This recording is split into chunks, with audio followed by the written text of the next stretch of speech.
Join us at the Pahrump Nugget Hotel and Casino with the #1 gaming experience and entertainment. The Pahrump Nugget has the #1 dining experience at Stockman Steakhouse, Golden Harvest Cafe, and the Gold Miners Buffet. Come get your game on at the Pahrump Nugget Hotel and Casino. We're in a situation where 86% of us had health insurance. A good 14% of us do not have health insurance. That is a problem. But the question is, you can recognize that it's a problem for the 14%, not for 100% of people, but for the 14%. The question is, what is the problem? And how do you go about solving the problem? I am a stronger believer in competition. I'm a stronger believer that it makes no sense. I don't understand the rationale. Maybe there was some rationale originally for why insurance companies should not be allowed to compete across state lines, but they should be. I mean, you have some states where you have 1 or 2 insurance companies having a virtual monopoly on the people in that state. That should not be. And I find it extraordinarily strange that there is no provision in Obamacare that can allow that kind of competition.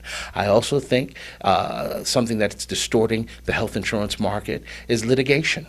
And what we need badly is a sensible tort reform, so that doctors' biggest concern is not their patient or the hospital they work for, but it's malpractice insurance. I mean, I'm not saying there should be no government, okay, but I do believe in limited government, and where possible, the private sector can come in and either be a partner or problems can be solved in the private sector. I lean towards that. Having said that, I would be definitely for streamlining the process. The complaints that I've been hearing from doctors' offices is that they have had to hire several different people, not to make their service to the patients more efficient, not to make sure that they are delivering the service and preventative care and other type of health care to the patient, but because they need secretaries and assistants to deal with the paperwork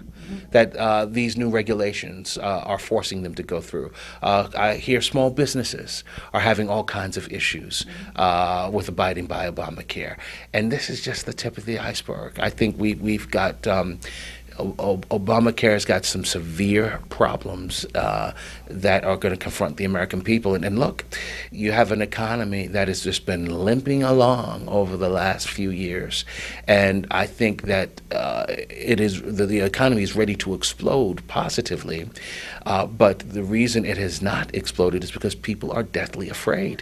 And deeply unsure about what the future holds for them with all these regulations coming down the track, Obamacare being one of them. Anybody that mails packages away overnight, and you have the choice of doing a U.S. mail, or you can use Federal Express, or you can use UPS.